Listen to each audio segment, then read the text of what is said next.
पाकिस्तान ने अमेरिका के साथ मिलकर ईरान को धोखा दिया, इस हवाले से बात हो रही है। और जो पाकिस्तान ने सिफारिश की है कि डोनाल्ड ट्रंप साहब को नोबेल प्राइज़ से नवाजा जाए, वो अब गले पड़ना शुरू हो गया है। और ये सिलसिला जो है, इस पर बात हो रही है। पाकिस्तान के सियासी रहनुमा, पाकिस्तान के सोशल मीडिया सार्फिन, यानी अवाम की नुमाइंदगी करने वाली जो एक बड़ी तादाद है सोशल मीडिया के ऊपर, वो ये सवाल उठाने लगी है कि क्या ज़रूरत थी कि डोनाल्ड ट्रंप पाकिस्तान को अपने न्यूक्लियर प्रोग्राम की फिक्र करनी चाहिए, अपनी फिक्र करनी चाहिए, और ये छोड़ दें कि जी अब हम अमेरिका और ईरान में सुलह करा देंगे। इनका एयर स्पेस यूज किया गया तो इसमें कोई बड़ी बात ही नहीं। ये तो वहां तो हर चीज बिकती है, हीरा मंडी है, कीमत फेंको, तमाशा देखो। मुन्नी नाचती है, मुनीर नाचता है, मुन्नी नाचती है, बस डॉलर उड़ाने वाला चाहिए ऐसे। पाकिस्तान ने तो एयर स्पेस इस्तेमाल कर दी है, ठीक है। पाकिस्तान की एयर स्पेस तो यूज हो। मोदी और वो फर्स्ट कजन्स है, नेतन्याहू और मोदी, बाय द वे, सोच के हवाले से, और वो हिंदुत्व है, ये ज़ायनिस्ट है। तो पहलगाम वाक़ई के बाद सूरत हाल एक बनी थी। आप सफारती महाज के ऊपर वो मुस्लिम ममालिक, वो पाकिस्तान के दोस्त ममालिक जो पाकिस्तान के दोस्त हैं, जिनके अमेरिका के साथ ताल्लुकात अच्छे नहीं हैं, वो अब ये सोचने पर और बात करने पर मजबूर हैं कि पाकिस्तान ने ये जो सिफारिश की है नोबेल इनाम की डोनाल्ड ट्रंप साहब के लिए, क्या इसकी बहुत ज़्यादा ज़रूरत थी, क्योंकि पाकिस्तान के लिए ख़तरनाक भी हो सकता है। और अमरीकी वज़ीर ख़ारजा का ये बयान जो है, ये फरामोश नहीं किया जा सकता, इसको नज़रअंदाज नहीं किया जा सकता। वो कहते हैं कि जहाँ जहाँ से जिन जिन मुल्कों की तरफ से अमेरिका की मजम्मत की जा रही है कि उसने ईरान के ऊपर हमला किया है, ये अपनी अवाम को खुश करने के लिए ये हुकूमतें ये कर रही हैं। असल में प्राइवेटली ये सारे ममालिक, इनकी हुकूमतें जो हैं हमारे साथ मिली। वो मुल्क भी जिन्होंने इसराइल के साथ ताल्लुकात कायम कर लिए हैं, ये नहीं चाहते कि इस पूरे खित्ते का जो चौधरी हो वो इसराइल बन जाए।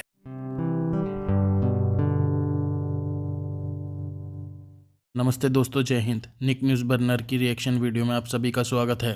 तो दोस्तों, देखा आपने शुरुआत की वीडियो में किस तरह से पाकिस्तान हमेशा से किसी न किसी के पीठ पर छुरा घोंपता रहता है। अब दोस्तों इसने अपने उम्मा मुल्क, जो इसके ब्रदर मुल्क थे, उस पर भी इसने पीठ में छुरा घोंप दिया है। दोस्तों दरअसल बात यह है कि पाकिस्तान ने अपना एयरबेस अमेरिका को यूज़ करने के लिए दिया, और अमेरिका ने अपना स्पाई जेट वहाँ पर भेजा, और दोस्तों ईरान का जो डिफेंस सिस्टम है उसका पता लगा लिया, और उसके बाद ईरान की जो न्यूक्लियर साइट्स है उसको अमेरिका ने तबाह कर दिया। दोस्तों इस तरह से पाकिस्तान ने अपने उम्मा मुल्क ईरान पर धोखेधड़ी करी है और उसको बहुत बड़ा धोखा दिया है। अब इसी बात पर पाकिस्तान के लोगों ने पाकिस्तानी आर्मी के खिलाफ प्रोटेस्ट करना शुरू कर दिया पाकिस्तान में। और दोस्तों ये डील तो तभी हो गई थी जब अमेरिका में आसिम मुनीर मुफ्त की रोटियां तोड़ रहा था, वहाँ का खाना खा रहा था। वैसे तो दोस्तों पाकिस्तान भीख मांगने के टाइम पर अपने उम्मा मुल्क का नाम लेता है और उन्हीं से मांगता है, उन्हीं के नाम पर मांगता है। लेकिन दोस्तों आज पाकिस्तान ने अपने ही उम्मा मुल्क, ब्रदर मुल्क को धोखा दे दिया है। तो इसी टॉपिक पर चलते हैं आगे की वीडियो की तरफ। धन्यवाद। पाकिस्तान ने अमेरिका के साथ मिलकर ईरान को धोखा दिया, इस हवाले से बात हो रही है। और जो पाकिस्तान ने सिफारिश की है कि डोनाल्ड ट्रंप साहब को नोबेल प्राइज़ से नवाजा जाए, वो अब गले पड़ना शुरू हो गया है। और ये सिलसिला जो है, इस पर बात हो रही है। पाकिस्तान के सियासी रहनुमा, पाकिस्तान के सोशल मीडिया सार्फिन, यानी अवाम की नुमाइंदगी करने वाली जो एक बड़ी तादाद है सोशल मीडिया के ऊपर, वो ये सवाल उठाने लगी है कि क्या ज़रूरत थी कि डोनाल्ड ट्रंप जैसे शख्स को नोबेल इनाम के लिए नामजद किया गया, या इस नामजदगी की सिफारिश की गई पाकिस्तान की तरफ से। अब उस आला दिमाग को ढूंढा जा रहा है जिसने ये तजवीज़ पेश की थी कि इस किस्म की सिफारिश की जाए। अब जाहिर है कि हमने तो उस तनाजुर में शायद ये फैसला किया था पाकिस्तान ने कि ज़रा तपाया जाए हिंदुस्तान को। हिंदुस्तान के ख़िलाफ़ जितनी सफारती कामयाबियाँ पाकिस्तान को हासिल हुई थीं, उन सफारती कामयाबियों के ऊपर भी पानी फिरता हुआ नज़र आता है। जो सूरत हाल इस वक्त आलमी मीडिया में बनी हुई है, ज़ाहिर है कि इस वक्त बात हो रही है हेडलाइंस में सिर्फ और सिर्फ ये मामला है। पहले ईरान और इसराइल की जंग थी, अब अमेरिका ने जो बराह रास्त हमले किए 3 एटमी तंजीबात के ऊपर, तो ये भी सवाल उठाया जा रहा है कि क्या डोनाल्ड ट्रंप ने, क्योंकि मोदी साहब जो हैं वो भी तो नेतन्याहू के इत्तेहादी भी हैं, दोस्त भी हैं, लेकिन जो कल नेतन्याहू ने ईरान पर अमेरिकी हमले के बाद उन्होंने जो स्टेटमेंट दिया है, उसमें उन्होंने बड़े वाज़ेह अल्फाज में ये कहा है कि अमेरिका और इसराइल जो हैं वो एक दूसरे के इत्तेहादी हैं, और ख़ास तौर पे उन्होंने जो प्रेसिडेंट ट्रंप है उनकी बतौर एक इत्तेहादी के और दोस्त के बड़ी तारीफ की है। और हमें ये बात नहीं भूलनी चाहिए कि ये जो पिछले 8-10 दिन गुजरे हैं, इसमें इसराइल और अमेरिका ने मिलकर जो डिप्लोमेसी है उसको एक जंगी हथियार के तौर पर इस्तेमाल किया है। उन्होंने सिर्फ ईरान को नहीं बल्कि पूरी दुनिया को धोखे में रखा। सबसे पहले तो उन्होंने जो 15 जून को मस्कत में जो ईरान और इस्तेमाल किया, क्योंकि उन मुज़ाकरात की वजह से जो ईरान की सियासी और फौजी क़यादत है वो इस धोखे में रही कि भाई मस्कत में हमारे मुज़ाकरात होने हैं अमेरिका से, तो अगर अमेरिका से मुज़ाकरात हैं तो इससे पहले इजराइल जो है वो हम पर अटैक नहीं करेगा। ये उनकी एक बहुत ही सुवेर किस्म की मिस कैलकुलेशन थी। उन्होंने अपने दुश्मन ये एक बने बनाए मंसूबे के तहत ये काम किया और इसराइल को धोखा दिया। इसराइल के जो प्राइम मिनिस्टर हैं बेंजामिन नेतन्याहू, क्या उनको उन्होंने धोखा दिया या उन्होंने अमरीकी अवाम को धोखा दिया? अमरीकी अवाम को धोखा देने वाली बात जो है वो हजम तो इसलिए नहीं होती क्योंकि अमरीका में बड़े पैमाने के ऊपर मुज़ाहमत सामने आई है। कांग्रेस को इत्मीनान में लिए बगैर ये फैसला करना और फिर अमेरिका का एक हमला करना ईरान के ऊपर, अमरीकी अवाम जो हैं इन्होंने वोट दिया था डोनाल्ड ट्रंप को इस नारे के ऊपर कि वो हमेशा ये नारा लगाते रहे हैं डोनाल्ड ट्रंप साहब कि सबसे पहले अमेरिका, यूएस फर्स्ट। अब अमली तौर पर वो इजराइल फर्स्ट जो है उसका नमूना पेश कर रहे हैं।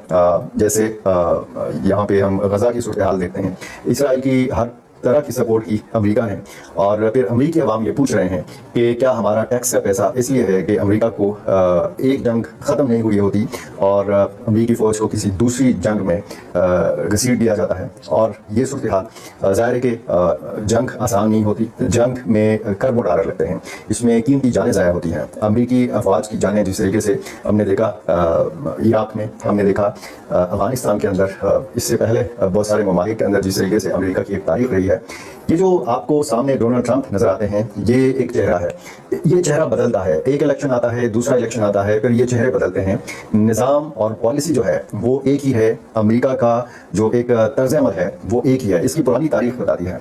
अब जिस अमेरिका के हाथ से खून बह रहा है इराकी मुसलमानों का, गजा के मुसलमानों का, फ़लस्तीनी अवाम का, अफ़गानिस्तान के लोगों का, और फिर हम देखते हैं कि अमेरिका की पॉलिसियों की वजह से दुनिया के मुख्तलिफ ममालिक जो हैं ये मुख्तलिफ किस्म के मसाइल का सामना कर रहे हैं। जब आप पाकिस्तान की मिसाल लेते हैं तो फिर ये अमेरिकी पॉलिसीज़ ही हैं कि जिनकी वजह से हम आज कह सकते हैं कि जो शिद्दत पसंद तंजीमें हैं वो आज सरगर्म हैं, और इसी वजह से पाकिस्तानी सिक्योरिटी फोर्सेस के ख़िलाफ़ ये तंजीमें सरगर्म हैं कि ये तंजीमें कहती हैं कि आपका अमेरिका के साथ दिफाई ताउन है। तो ये जो सिफारिश सामने आई है पाकिस्तान की जानिब से कि जनाब डोनाल्ड ट्रंप साहब को नोबेल इनाम दिया जाए, ये सिफारिश जो है ये किसी की ज़ाती ख्वाहिश है, ये डोनाल्ड ट्रंप साहब को खुश करने की कोशिश है। रियासती तौर पर अगर गलतियों की बात की जाए तो बहुत हद तक ये कहा जा सकता है कि हमने माजी में जिस तरह की गलतियाँ की हैं तो रियासत इस तरह की गलतियों का वक्त नहीं है। ये बहुत हसास होता है। एक तरफ जब आप देख रहे हैं कि दुनिया की बड़ी ताकतें जो हैं आपस में बसरे बेकार हैं, एक दूसरे के साथ मुख्तलिफ हवालों से जंग में मसरूफ़ हैं, चाहे वो गर्म जंग हो चाहे वो सर्द जंग हो, लेकिन इसमें पाकिस्तान को बैलेंस रखना है। पाकिस्तान को सिर्फ ये नहीं देखना कि जी उसने डलाना है हिंदुस्तान को, उसने दबाना है हिंदुस्तान को, अपना मफाद भी देखना है और उसका मफाद सफारती मैदान में, आलमी मैदान में उसका किरदार क्या है, हमारी जोग्राफियाई जो हैसियत है उसकी अहमियत को दुनिया समझती है। लेकिन हमने खून का कदम रखना है। बहुत ज़्यादा जो मोहब्बत का इजहार किया जा रहा है अमेरिका की तरफ से, ये पाकिस्तान के लिए खतरनाक भी हो सकता है। और अमेरिकी वज़ीर ख़ारजा का ये बयान जो है ये फरामोश नहीं किया जा सकता, इसको नज़रअंदाज नहीं किया जा सकता। वो कहते हैं कि जहाँ जहाँ से जिन जिन मुल्कों की तरफ से अमेरिका की मज़म्मत की जा रही है कि उसने ईरान के ऊपर हमला किया है, ये अपने अवाम को खुश करने के लिए ये हुकूमतें ये कर रही हैं। असल में प्राइवेटली ये सारे ममालिक इनकी हुकूमतें जो हैं हमारे साथ मिली हुई हैं, ये हमारे साथ मुत्तफ़िक हैं और ये हुकूमतें भी चाहती हैं कि ईरान को सबक सिखाया जाए। मेरा चैनल आपने अभी तक सब्सक्राइब नहीं किया, ये कर लीजिए, मुझे अपनी राय है क्या है। ये अपने अवाम को खुश करने के लिए ये हुकूमतें ये कर रही हैं की तरफ से, ये पाकिस्तान के लिए खतरनाक भी हो सकता है। हो गया तो फिर ये ख्याल था कि अब जो ईरान की क़यादत है वो ज़रा ज़्यादा होशियार रहेगी, लेकिन एक दफ़ा फिर जो डोनाल्ड ट्रंप है उन्होंने पहले तो इजराइल ने धोखा दिया था, इसके बाद डोनाल्ड ट्रंप साहब ने धोखा दिया और उन्होंने जो 19 और 20 जून को दो दिन मुसलसल उन्होंने ये बयान दिए जी कि मैं 2 हफ्ते का टाइम दे रहा हूँ डिप्लोमेसी को और 2 हफ्ते तक अमेरिका जो है वो कोई कार्रवाई नहीं करेगा। और खास तौर पे उन्होंने जो अपनी प्रेस सेक्रेटरी है व्हाइट हाउस की, उनके जरिए एक प्रेस कॉन्फ्रेंस करवाई और उसमें पूरी दुनिया के मीडिया के जरिए मैसेज भिजवाया कि जी हम 2 हफ्ते दे रहे हैं डिप्लोमेसी को। लेकिन उन्होंने उस प्रेस कॉन्फ्रेंस के अगले ही दिन जो है वो ईरान पर हमला कर दिया। एक दफा फिर जो है वो ईरान को पता नहीं चला कि जी ये हमारे साथ फिर धोखा हो रहा है। तो अब मेरा ख्याल है कि जो इजराइल और अमेरिका का जो अलायंस है वो पूरी दुनिया के सामने है, और अब कोई अगर ये समझे कि जनाब हम ईरान और अमेरिका के दरमियान कोई हम डिप्लोमेटिक सोल्यूशन जो है उसके हवाले से को ब्रेक थ्रू कर सकते हैं, तो मेरा ख्याल है कि मैं लफ्ज़ इस्तेमाल करूंगा कि अहमकों की जन्नत में रहने से बेहतर है कि आप अपने आप को देखें, अपने घर को ठीक रखें और अपने न्यूक्लियर प्रोग्राम की हिफाजत करें। ट्रम्प साहब जो है वो एक खुला पूरी दुनिया के सामने नेतन्याहू को सपोर्ट कर रहे हैं, नेतन्याहू ट्रम्प को सपोर्ट कर रहे हैं, तो इस सूरत हाल में हमें ट्रम्प साहब से भी होशियार रहने की जरूरत है। और अमेरिकी वज़ीर ख़ारजा का ये बयान जो है ये फरामोश नहीं किया जा सकता, इसको नज़रअंदाज नहीं किया जा सकता। वो कहते हैं कि जहाँ जहाँ से जिन जिन मुल्कों की तरफ से अमेरिका की मज़म्मत की जा रही है कि उसने ईरान के ऊपर हमला किया है, ये अपनी अवाम को खुश करने के लिए ये हुकूमतें ये कर रही हैं। असल में प्राइवेटली ये सारे ममालिक की हुकूमतें जो हैं हमारे साथ मिली हुई हैं, ये हमारे साथ मुत्तफ़िक हैं, और ये हुकूमतें भी चाहती हैं कि ईरान को सबक। दोस्तों अगर आपको हमारी वीडियो पसंद आई है तो प्लीज़ लाइक ज़रूर करें और साथ में शेयर करना ना भूलें। और साथ ही दोस्तों ऐसी ही लेटेस्ट वीडियो देखने के लिए हमारे चैनल को सब्सक्राइब करें, साथ ही बेल का आइकन ज़रूर दबाएं ताकि सबसे पहले आपको हमारी वीडियो की नोटिफिकेशन मिल सके। धन्यवाद।